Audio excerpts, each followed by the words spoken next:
I think that the Seaport District in New York City is one of the most underrated neighborhoods in all of New York City. Now, it's basically a neighborhood part of the financial district, so it's all the way on the bottom of Manhattan, but it's definitely worth visiting this area. I say that you can get through this neighborhood in under 1 hour because it is a very small neighborhood, so you can definitely get through it very quickly, unless you're stopping for like a longer dinner to dine there or something like that. But other than that, you can get through walking through the area very quickly. But I love this neighborhood. I also live in downtown Manhattan, so I'm a little bit biased because I don't live very far from it, but I really always suggest that people go out of their way to visit this area. So to give you a little bit backstory on the Seaport District, it literally was an old seaport district in New York City. This whole area of New York City helped boost the economy of New York City and really helped to build what New York City was today, because you were able to import things out of New York City from the Seaport District. Because of that, it's really one of the most historic places in New York City. And when you're going through some areas of the Seaport District, you will get a feel for that on some of the streets. Over the past 10 years-ish, this area has really been built up commercially. There's a movie theater down here, there's a concert venue, there are so many different waterfront restaurants here that you can go to. The dining scene is incredible in the Seaport District. You can just walk around the Seaport District and get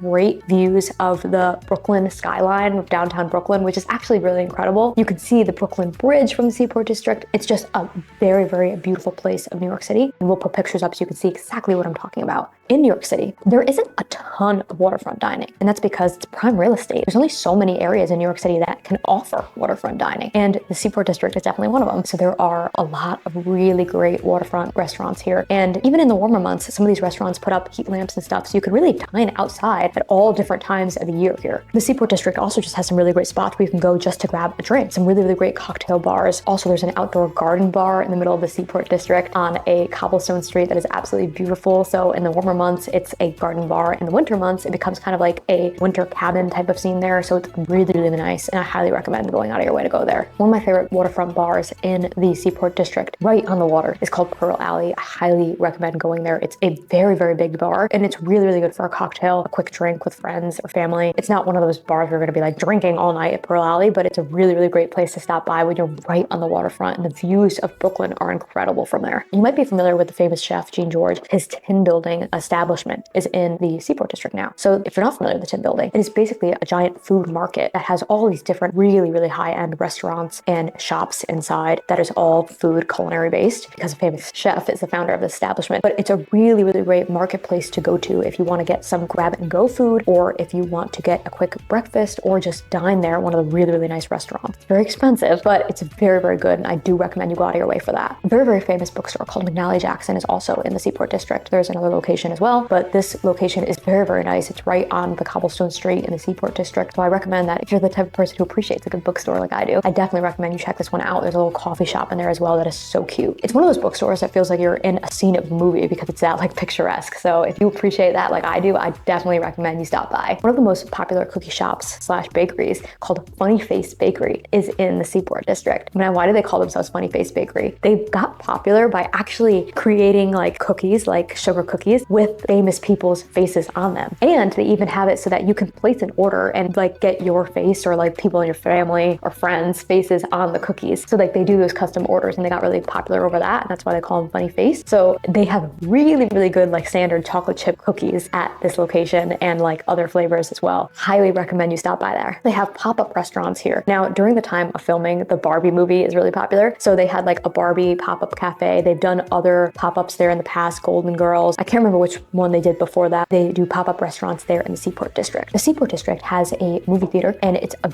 very, very nice movie theater called iPic. And this movie theater, instead of having regular seats where everybody's like in a row and the rows go like this, they actually have something called like pods, where you and one other person can get your own pod and reserve that seat. And it's almost kind of more of like an intimate experience where you kind of forget that you're in a movie theater and don't have people sitting right next to you like jammed up. They do have some of those regular seats as well, but they're known for having those pod seats. It's a little bit more expensive, but I can definitely say, because I've been to this movie theater so many times, it's worth the extra cost if you can do it, because you're gonna have so much of a better, more private experience. And you have an actual waiter that comes to your seat and serves you the food and drinks that you order. So they have a full menu there, like a full bar menu, a full food menu, so you can get anything you want, and also the standard popcorn and like candy that you might want. And it's a really cool experience that you definitely should go out of your way to go to this movie theater if you're thinking of going to the movies in New York City. The Seaport District has this rooftop concert venue called Pier 17. It's on Pier 17, scene, and they have a lot of shows there, especially in the warmer months, and it can get very, very, very loud and crazy there because they just draw such a crowd from the shows. But it's kind of cool. I've never seen a concert in that venue, so it looks like it has a really, really great view of the water, which is like very, very cool and unique. And I've seen pictures from there, and it looks honestly very, very incredible. That's another thing that you can go out of your way for in the Seaport District. Now, the show definitely wouldn't be under an hour, so it kind of contradicts this video, but it's definitely something that I've heard from many people that they recommend in the Seaport District. You can actually catch a sailboat in the Seaport District. There are all these themed sailboats that dock here and go out of the Seaport District and give you tours around New York City that seem really, really cool. I've done a lot of these different tours in New York City. I've never gone straight out of the Seaport District, but I spend so much time in the Seaport District that I see people coming and going all the time and going on these really cool, like fun themed different boats that go around New York City. So city bikes are really popular in New York City, and you could definitely city bike around here. I do all the time, but there also is another company called Blazing Saddle that is a popular bike rental company, kind of more geared towards tourists. And depending on how long you're looking to bike and what type of bike you're looking to get, it might make a little bit more sense to rent from this instead of city bike. So they also have an outpost here in the Seaport District where you can rent a bike and then just bike along the West Side waterfront. You can definitely get through the Seaport District in under an hour if you're not dining here or going on one of these boats or going to a concert like I talked about. You can definitely get through it very quickly if you're just walking around or going through some of these different shops and restaurants. There's so many great restaurants over here that I actually do recommend that you go out of your way and dine in one of these restaurants, not only just for the view, but also they have incredible food options here. So I do definitely recommend that you go out of your way for that if you can. So I would love to know, have any of you guys been to the Seaport District yet?